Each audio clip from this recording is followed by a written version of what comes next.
Hi, everyone. Bill Fairman with Carolina Capital Management. I'm here with Jonathan Davis, who I can't touch because we're supposed to be separated. Get a little more space there. And once again, just like last week, the camera always puts extra pounds on you, so we really look closer than we are. So we're definitely at a safe distance. It's time for another market update. I want to introduce our guests around the horn. We're still waiting for Mike's, but we got Mike Slotnick of Tempo Funding. He'll be joining us shortly. Jacob Vanderslice of Van West Partners, Glenn Strongberg of Strongberg Investment Group, Fuquan Bile of and I don't know why I always get so hard to say this, Fuquan, NNG Capital, Chris Miles of Money Ripples. So let's get this train wreck going. So guys, there's and we'll talk about the CARES Act, and it's also called the Paycheck Protection Plan, or PPG something like that. Or something like, we'll talk about that in a little while, but right now people are talking about liquidity, hoarding your cash, waiting to do things. I mean, I'm a big proponent of making sure you have plenty of dry powder. Absolutely. So I'm going to start this off with Chris, and then we'll go around the horn. For real estate investors with hard assets in place now, you know, they may have hard assets, but they're looking for liquidity. In your opinion, what is the best way to get liquidity, or to get liquid now, especially with the markets and kind of how they're paused? You know, it depends on which hard assets you have. I mean, if it's real estate heavy, you know, it's actually in some ways kind of a seller's market right now, where depending on the price point and what kind of property you have, I've noticed like in the single family space, like there's people still having bidding wars right now over properties, because with the virus and everything, people have pulled their properties off the market, which of course now allows less properties to be there. So it kind of allows you to stand out before people put them back on. So I think that's one of the great ways to do it. Again, I've been a big proponent of, while you can, try to get equity out of properties, including your own home, you know, things like that, just so you have that liquid cash available. You can always pay back the loan later, but cash is going to be essential during this period of time. Excellent. Thank you. How about you, Fuquan? Yeah, I definitely agree with Chris. Lines of credit, you know, if you have good rates on your credit cards, you can pull cash from that. If you have equity in the property, you can reach out to private investors and try to create a short-term lending opportunity from private investors. There's still a lot of investors who got hurt in the stock market and looking for opportunities in the real estate alternative asset world. So, you know, if you can attract that private investor and structure a short-term lending structure for them, I think that would be, you know, beneficial to give you the liquidity and also give the investor a short-term opportunity.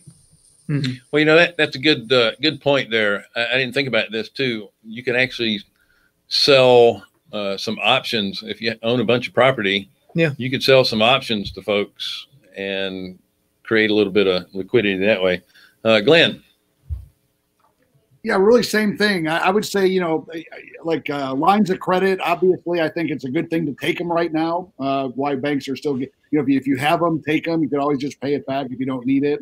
And then there is a lot of private money out there. I'm getting like about a call every day now from people who are getting burned in the stock market. So there's a lot of private money out there, and I think there still is a lot of commerce, and you know, you can structure deals with private lenders and free up equity out of houses, and you know, those are the two ways that I would do it. Yeah, and we'll talk about the opportunities, you know, in our business, in the alternative space, the real estate space, in a little bit. Jacob, you're up next. What do you think? Yeah, we've already touched on lines of credit. That's an obvious one. But if you don't have a credit line now, it's probably going to be hard for you to get one. So we're focused on private debt and private equity. We're seeing a lot more of that available out there right now, even as the credit markets feel like they're seizing up. To your point, Glenn, people are getting tired of the boom and bust of the stock market, and they're moving their investment accounts into hard assets that create current cash flow. So we're staying liquid by being responsible with our leverage, pulling on our lines of credit, and just raising additional private equity for our deals. Excellent. Mike, I'm going to tell you the question since you just joined us. The question was, if you have a lot of hard assets, but you're kind of cash poor, what's a good way to become more liquid? It's a great question. The number one exercise is go through your relationships, identify folks with capital, and talk to them about selling them some equity. Excuse me. So the possibility to take on a partners to achieve liquidity is not a bad idea if you can get access to lines. So bank lines are frozen, most of them. Well, sorry, they're not frozen. The new lines going to be hard to get. The existing lines. What's most interesting is if you have a relationship with a bank and you have strong track record and you have the right balance sheet, you may actually get your line increased. I mean, that's the experience with us. Our banker is likely going to increase our line. But if you don't have a line and hard to get bank money, you can try to find private partners to sell them some equity or lend you against the equity. There are a few sites out there, kind of. I've not used them, so I can't give you any other comments other than they exist. Institutional players try to buy equity in your property. There's a point.com, just give you an example. They basically give you essentially hard money rates, expensive money, and then they buy a piece of your equity.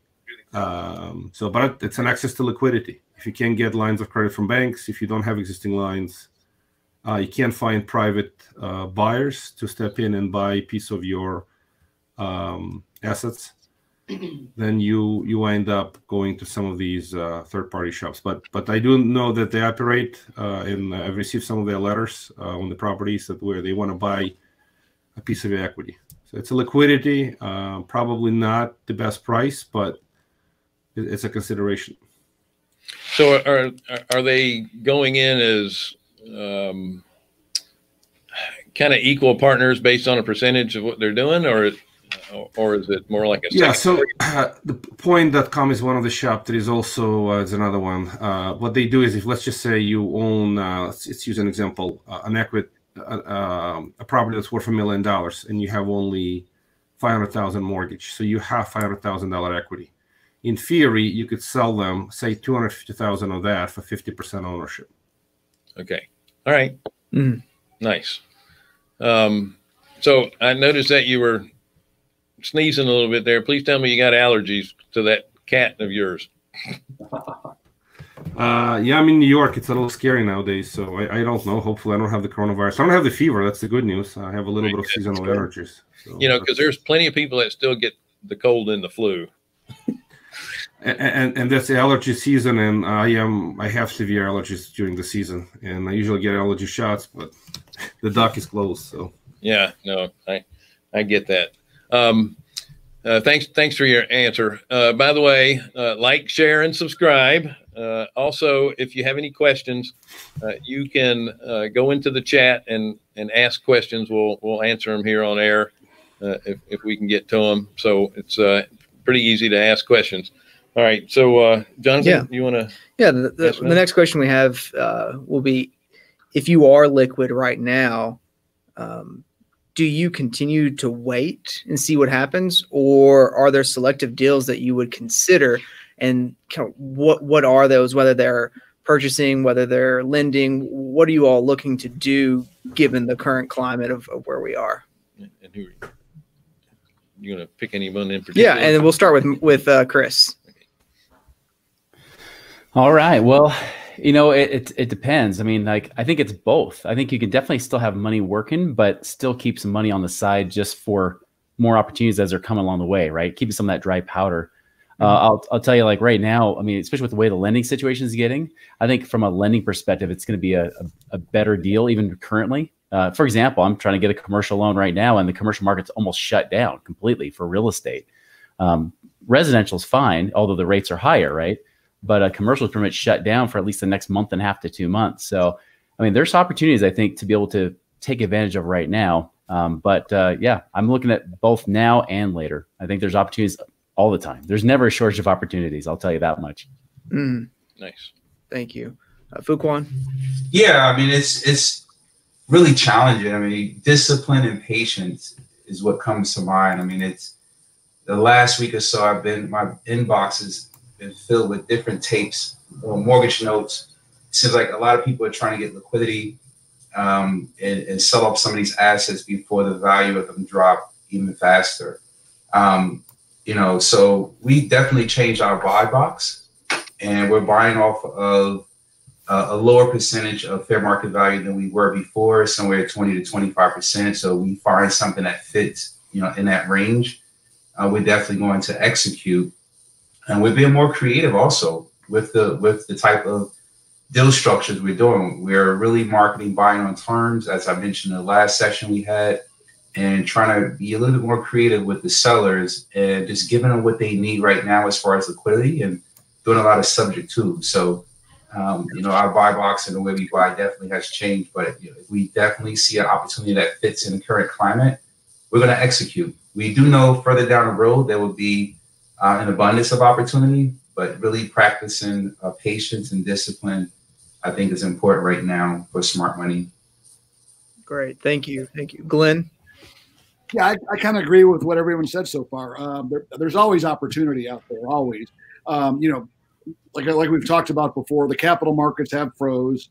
Prices are going to be coming down. I mean, I think we all know that to some degree. Prices will be coming down. So yes, we are still actively looking to buy properties every day like we always do, but our offers are 20-25% lower right now. We're trying to find out where the market is.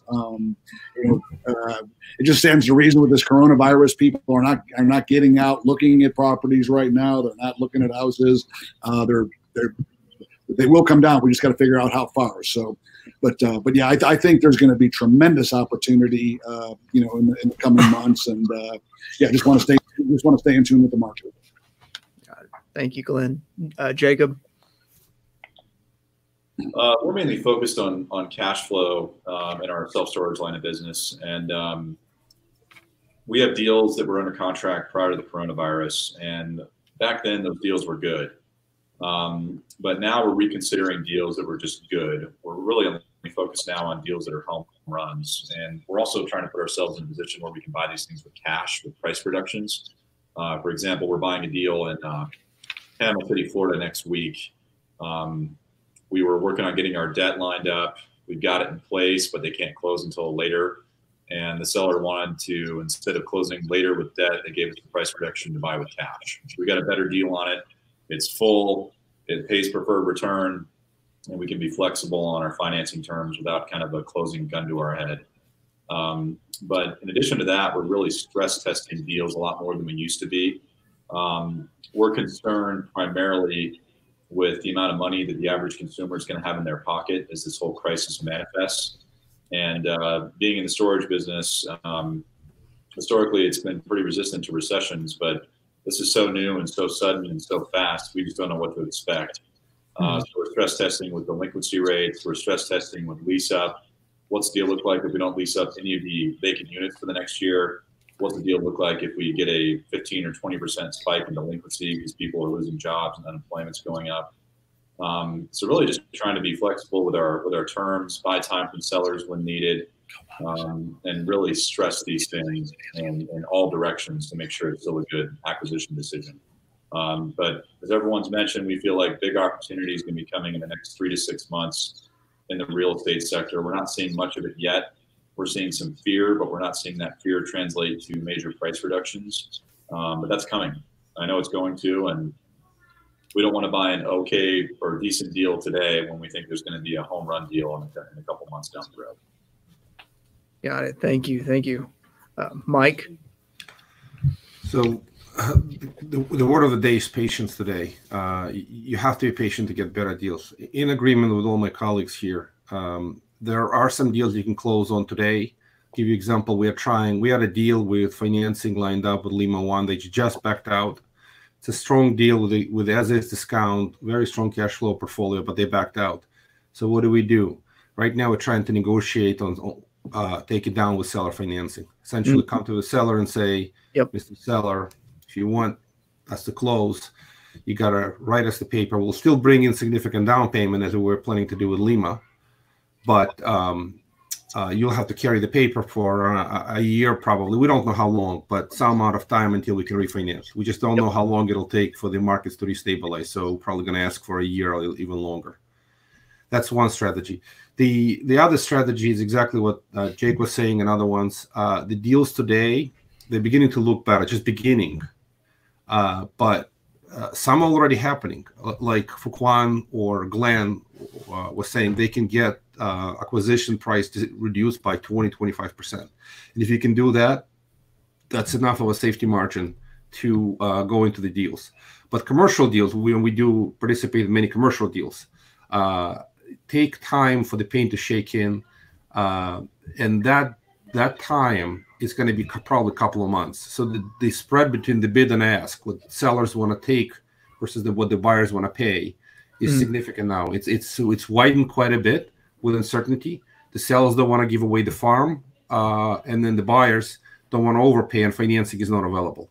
Yeah. So with those two things, the time is to be patient as a buyer and let the sellers accumulate pain when they're going to bring the paper to the market, whether it's a paper, it's a note, or actual asset.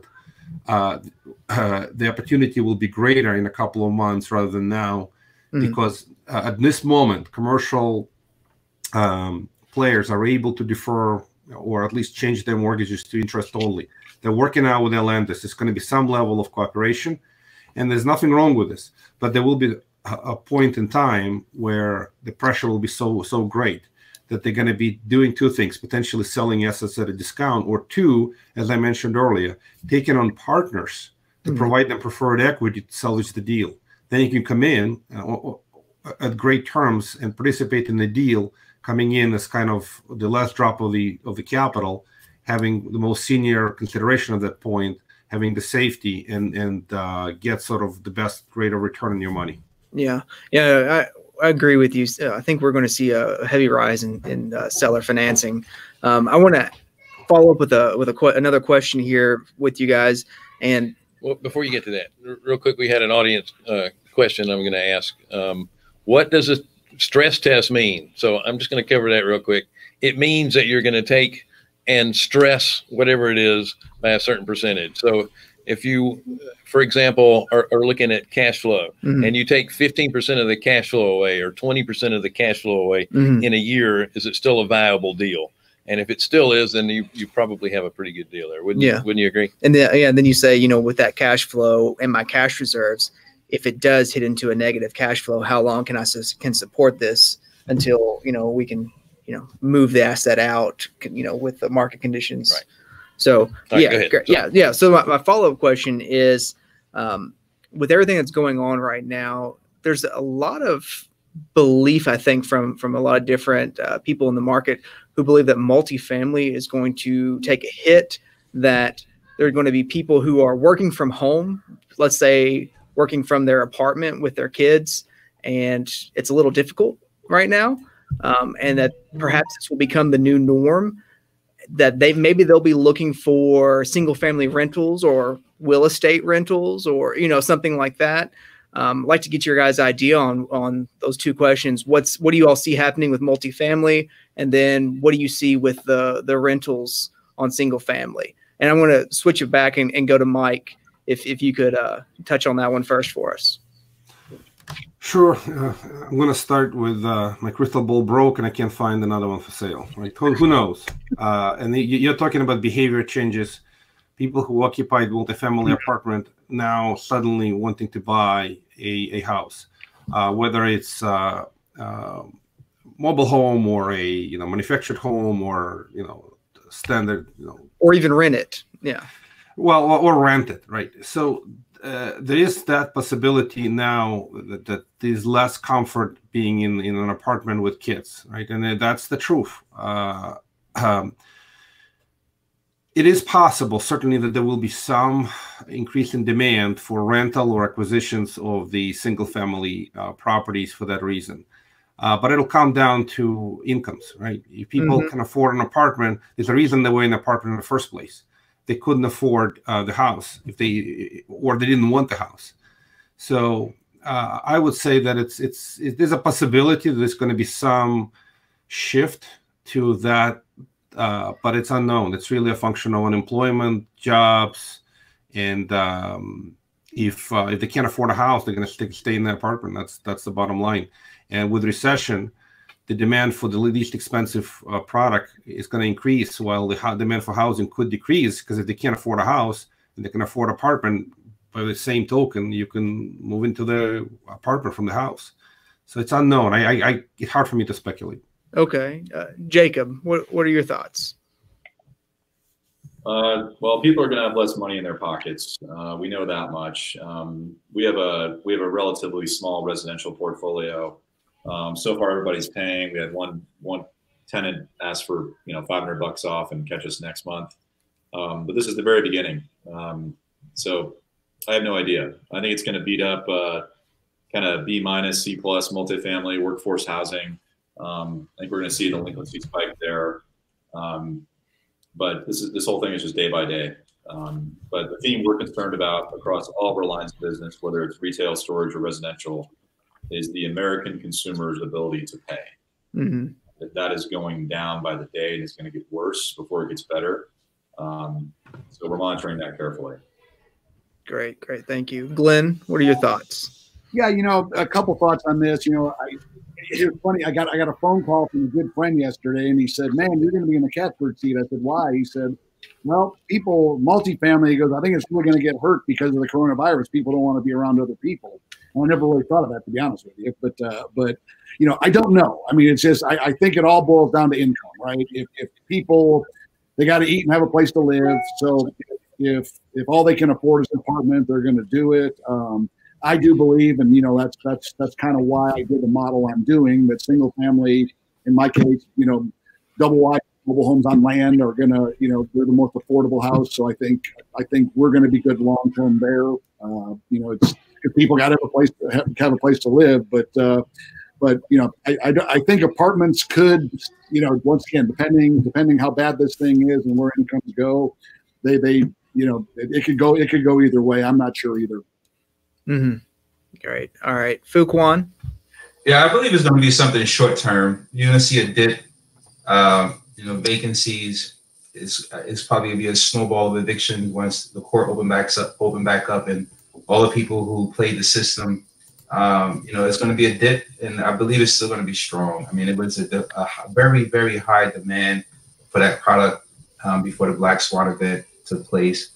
And, the next 90 days, like Glenn said, we're going to see the men from the mice, as they say, who can weather the storm and survive this. But that's a very hot product. Pricing is going to dip for sure, but I believe it will come back. 2021, we'll probably see, some new things happen with that. People always need a place to live. Like Glenn said, shelter is definitely one of the main things, and is whatever you can afford, whether it's a C+ or a B class apartment, it's going to be, your affordability. Yep. Absolutely. All right, Chris, what are your thoughts?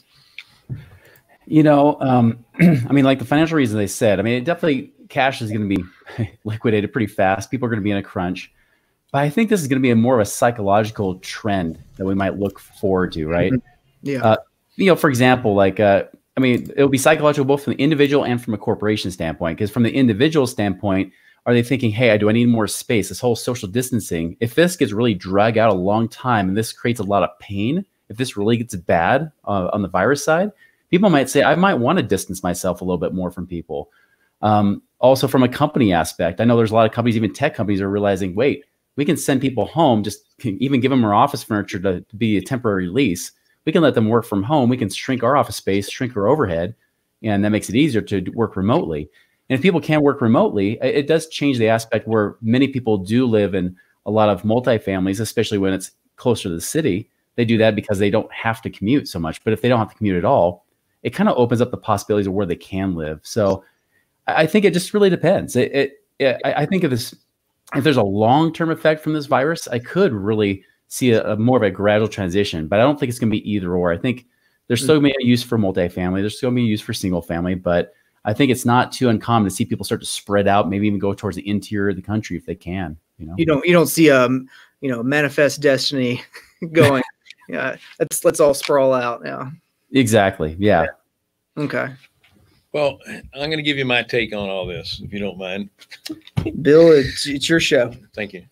So I'm looking at this like you're looking at the weather, and you can kind of compare it to a balloon. You're going to squeeze on one end of the balloon, and it's going to expand on the other end of the balloon. So where you have probably B minus, C plus class property, blue collar workers, where you're going to have a temporary spike in delinquencies because they're going to be in a transition, but they'll be able to find work where they're losing perhaps jobs in some of the service sectors that are being hurt right now. There's other service sectors that are exploding. Yeah. And they need to hire people. Logistics. Yeah. So that part I believe is going to be temporary. What I think is going to happen is that you're going to see savings rates going up because people are going to be in the hoarding cash mode versus spending everything they have. So I think what you're going to see in the Class A type properties is if you have savings rates going up, consumers are going to be spending a little bit less. That means corporate earnings are going to be a little bit lower. And you're going to have people, I think, moving from Class A type properties to more of a Class B plus to B. Just why do I need to spend this extra money just because it's prettier? So you're saying like a trickle up fiscal responsibility starting with the individual. Not only that, in a lot of markets, they've really oversaturated the A class properties. So that's true. I think that might be an issue where the values of those start to come down a little bit, and the delinquencies, or not the delinquencies, but the vacancies go up in those type properties. Yeah, they may not be the first hit, but I think that might be the longest lasting hit. Yeah. Right. And then, Chris talking about people being able to move out into other areas, you're going to see a big spend in infrastructure to get really good high-speed internet out into the more rural areas. That's going to be the 5G with the wireless is going to be a big help in there. But you're going to have a lot of people moving. There's going to be a lot of jobs created just to get that infrastructure up and running. Yeah. At the same time, those people that don't have to have the, walk to work, walk to the pub, walk to shopping, those people are going to start moving out a little bit and spreading out the country, which is good because it will help with our congestion in these congested areas. Awesome. Okay, so let's talk about the Paycheck Protection Act, the CARES Act. We did get a little more clarity last night in the Freedom Founders town hall meeting. I want to let everyone know that's listening about this that don't quite understand it, but essentially you're able to get 8 weeks worth of your average payroll to bring your employees back, to rehire them, and then all of that is forgivable as long as you're using it for certain things. And we won't get into those details, but I want to ask the group, do you think this is going to actually help these smaller businesses, or do you think it may put them in a tougher position? So Mike, let me start with you. What do you think about getting these extra loans? Because they did reduce the term to 2 years from 10 years. So what is not forgiven is going to be a lot less to pay. I mean, a lot less time to pay in. So the payments will be higher. The good news is they dropped the rate down to 0.5%. So you think it's going to be beneficial to most? So let me answer the question. There's still some uncertainty. Just got off the CG call. It's unclear what's included and what's not. So the W-2 payroll is pretty obvious. The self-employed people you paid for 1099, it sounds like it's not going to be included. They're going to have to apply on their own. And it's not really clear what happens with the partners if you paid yourself as a self-employed partner. So if you were a self-employed Schedule C person, I think it's covered. If you are a partner getting paid through K1 with other partners, even guaranteed payments, it's not clear whether it's going to be covered or not. So just one comment on that, on the uncertainty of that. As far as help, for sure it'll help, right? I mean, no argument. My wife is an optometrist. We have an office, and we're closed in New York. And whatever we can get to help pay the employees, it won't help our business per se, because we're going to pass that money over to the employees. It'll be essentially keeping them on payroll, even with office closed. It's a form of a sort of a subsidy. As far as how much, what portion of that loan will be forgivable, the chance is 100% of it for most people, right? First of all, they're going to limit how much they're going to give you, 2.5 months worth of payroll. In New York, even if we let some people go, and we don't have a big staff at my wife's optical, just using an example, the rents are so significant. If we pay rent, it'll cover the remaining 25%, but 75% has to go to people. It's almost, this was a fast way for the government to send extra help to W-2 employees through the businesses. To the business, it helps small businesses keep the employees that would otherwise lay off, with the hope that after 2 months, the business is back to normal, or at least some kind of reopening, and you can survive. It's not great help, but it's a positive thing. Let me put it this way. Mm. Excellent. What about you, Jacob? What do you think? I certainly think it's going to help. It's got to be speedy, though. If there's a lot of red tape with the application process, if funding is delayed, it's not going to do what it's designed to do, and that's get money in the pockets of businesses that can cover their overhead during this kind of really soft time we're all saying. I think that there's a lot of guidance that still has to come out on exactly what the rules are that Mike already touched on, but I think for the folks who really need it, people like our retail tenants, for example, who have furloughed people, they're closed, their takeout sales are maybe 5 or 10% of what they might have been if they were open it for normal business. It's going to really help those folks out, but I think speed is going to be critical. If businesses apply for this and it takes 2 months to get the funding, it's not going to do what it was designed to do. And I think what it's designed to do is buy some time. And everybody is just buying time right now. Government, small businesses, we're just trying to get through this week by week. And this will certainly help with that if it's speedy. Glenn. Yeah, I don't have a whole lot to add to what the guy said.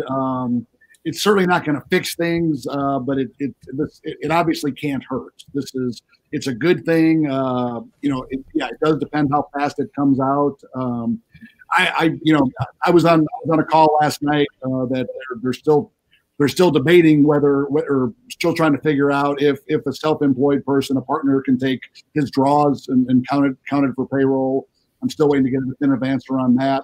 And I'm not sure about the contract labor, but that was another issue. They didn't think so, but they were checking on that too.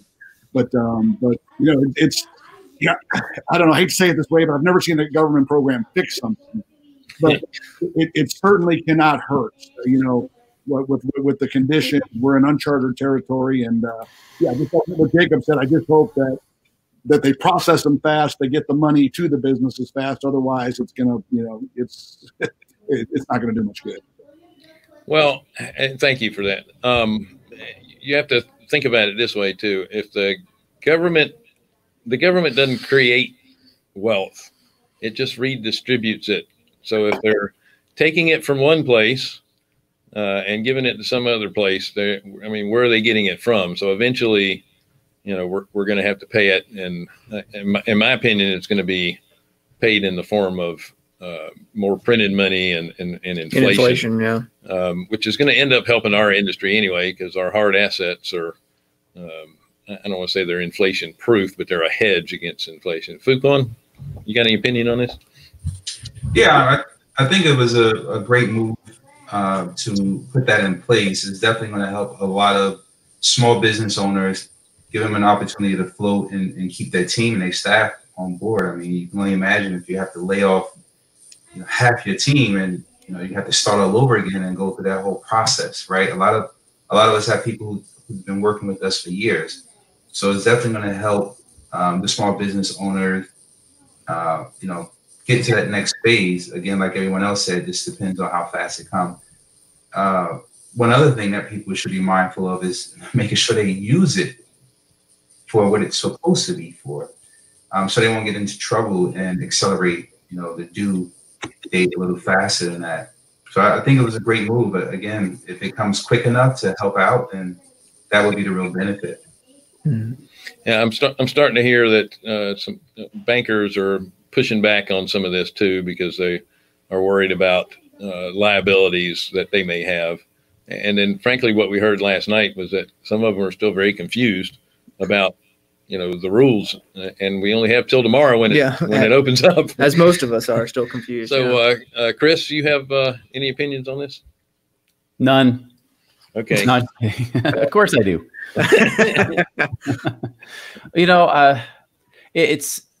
Is it a good thing? I would say that's a relative term, because I would say this: it's the lesser of two evils for sure. It's kind of like a plane spiraling to Earth. It's about to crash and burn, but instead we're putting wings on it, so at least it kind of glidens it, and we only crash a little bit. And I think that's kind of that's kind of what I see, right? Like I see that this definitely helps. It helps the average worker and that sort of thing, and keeping money circulating, because exchange in the economy is the key thing. Right. But I think the hardest thing right now is we're seeing I think we're going to see a weeding out, right? Where the crash and burn would say, great, we just have to rise from the ashes, right? This situation is definitely better than that. I see this as more of a weeding, a sifting of the wheat and the tares. You're going to start seeing the companies that will they use it, to actually help the payroll go, or are they going down anyways because they have too much debt servicing going on in their companies? Are there other things? Are they trying to use that money to say, I'm just trying to stay afloat because of other expenses and other issues going on, or refund requests, or whatever it might be? So I see that this probably won't be enough, for a lot of these companies. For some, I think it'll be great, and they'll weather through it just fine. But I think this is going to be a little bit harder than some people are expecting. And the next question is going to be, are they going to do it again? They have to kind of keep pumping money out, and where's that money have to keep coming from? That's the thing that I'm scared of, Right. Well, I mean, I agree with you. It's not exactly the ballistically deployed parachute landing that we would like to see. But, we had a lot of industries that were already over leveraged and, low margin type of companies that were getting fewer sales anyway. And I don't want to point out any particular companies. We'll just say let's say the higher end apparel, brick and mortar type of companies there. Those people were working with pretty slim margins to begin with. Well, I mean, just think the about overhead. 30% of all publicly traded companies don't earn more than their debt that they have to pay. So, I mean, there's a third of them right there that, this doesn't really probably help that much. Yeah. Well, not to mention a lot of the new IPOs that aren't making any money. Yeah, there's a lot of not making money. And they don't project to make money for several years, and now they're not getting nearly as many rides as they used to. I think one of the benefits that we have now, where inflation isn't going to show up right away, is that the rest of the world is still looking at America as the place to invest. So it is keeping the dollar fairly strong compared to all the other countries. So that's going to help us, at least in the short run. When these other countries start getting back up and producing again, that inflation might start hitting us because of all the money we're printing. But you're right. We're going to have a shift in the industries. It doesn't mean it's going to go. Certain industries are going to go away. Certain businesses are going to go away. But I think other businesses are going to take up the slack. It's all going to be, to me, it's going to be behavioral. Things are going to change, and fortunately, we're in the business that we're all fairly nimble, that we can change along with it, right? I'm gonna. How about you? Well, I'm gonna forego the last question, and if it's all right with you, Bill, I want to open it up and say, is there something that any of you guys want to talk about, something that we haven't covered, or you think that's important, or something that's worthy of being discussed at least? Like to open it up to you guys and hear your questions, concerns, comments. I'll say something. In every, nobody wishes a downturn in America. Nobody wishes it. Mm-hmm. But we have one here, okay? And usually during these times, it's the greatest wealth transfers that are out there, right? For those who are strong, who survive, like I say, the opportunity is going to be unbelievable on the other side. And I believe, like I say, there is a silver lining to this thing, and I believe that, like I say, there's going to be a lot of money to be made, and then into a year and thereafter, and honestly, what I think is going to happen is, and it happened in 2008.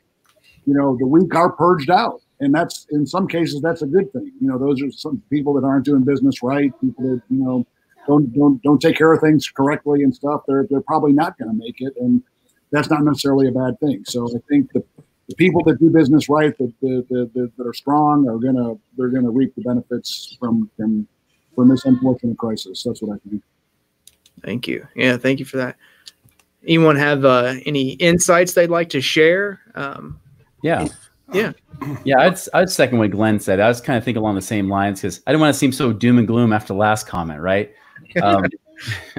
But I really do believe that this is kind of that weeding out process. The most exciting part of any kind of recession or any kind of reset of any sorts is that the facade, right? The posers, the charlatans and things like that, they tend not to last, right? They tend to get weeded out during a time period like this. And I love seeing that there's going to be less and less deals to see. You'll see the people that actually are really good operators in the real estate side, like the people on this call right now, right? And I do believe you got to be patient, like many people said, is really watch, look for where the trend is going, watch for what's coming up, and watch for the opportunity. And I really do see this as an amazing opportunity to look forward to, to be engaged, that there's really not a shortage of opportunities even now or later. There's plenty of ways to actually profit and not off of sucking off other people, but profiting in a way that there's actually opportunity where you can serve and actually create solutions, right? I think we're all solution providers in a sense, and we're trying to do that. And the most adaptable of us, those of us that adapt the best to these times, are the ones that are going to come out on top. And that's what I'm looking forward to. Yeah, that's awesome. I definitely agree with Chris. I mean, it's a shock to our system, but we will learn how to adapt. I mean, it feels like the economy is in a medically induced coma. I mean, the last time I think that we had a shutdown was like this was the energy crisis. So, we got past that, and it's just learning how to adapt, like Chris was talking about, and really, connecting with the people in your circle is only going to make you stronger, right? So, that's my 2 cents. I just think that people are just focusing so much on the doom and gloom and not really focusing on the opportunities that are around them, the connections that they're able to make now that everything is slowed down. I have a couple of thoughts on the subject. So first, let me start that we all now is the power and the time for a prayer for our friends and family, and a time to remember our families. And I'm talking to my mother every day now, and it's really, really important now not to focus only on the financial ramifications of this, but more on the family and the impact and the relatives. And I'm in New York. I already have difficult situations, family members sick, some people, friends and families that pass. So just a reminder, life is fragile, and we have to do the best we can to spend time with your family and talk to them. If you can't connect, it is a little crazy that you can't go see your elder relatives 3 minutes away because of the risk of the virus. That's the first point. The second point that I wanted to make: in every difficulty there's an opportunity. So this is a difficulty, and like everybody else just said, this is certainly an opportunity to do a lot of good things. So it's an opportunity for people, especially the doctors and the nurses and the ambulance people. They're doing great service for the community. It's an opportunity to recognize them and say thank you for their great work. It's very important. It's very difficult times, but they are serving. And we all need to think, how can we serve the community? And certainly we folks on this broadcast are all well off. We're all doing fine, and we will find great opportunities in real estate and do very well. But again, I wanted to focus the last message. It's a prayer time, it's a family time, and it's time to serve the community. Really, really important. Well said. Yeah, I totally agree. We do get focused on the financial and business side of things, but we still have to remember that this is affecting real people. There are people that are passing away, and it really is a shame. It's not just about the financial, but you have to pray for the families, pray for everyone to stay as healthy as possible. Our frontline health workers. I mean, there's people in that industry that, you know, they're making minimum wage that are out there exposing themselves as well. Yeah. Think of the folks that are in the grocery stores and, you know, keeping us all fed, and the delivery folks or the restaurants as well. I mean, all those people are sacrificing as well. So those folks that are watching us, don't forget to like, share, subscribe. We're going to be doing this every Thursday, same channel, same time, for the foreseeable future, because we want to. And not always the same guests. That's right. Jonathan will probably not be here next time. Kicking me off. So we try to get perspectives from a lot of different real estate investors as well. Where I would like to touch on something that Mike had talked about last night. You guys weren't on the call last night, so we'll save it for the next round. But if you're in a fund and how you're thinking of your investment going for the next quarter or the next 4 quarters, and what your fund managers are having to do to make sure that they're staying safe as far as protecting from downside, and having plenty of reserves that are set aside, because there are going to be some short-term delinquencies, and how do we do that without interrupting the returns? Yeah. So, guys, thank you so much for being on the show this week. Yeah, you all were great. And those folks out in the audience, hope to see you next week at the same time, same channel. Take care. Yeah, thank you.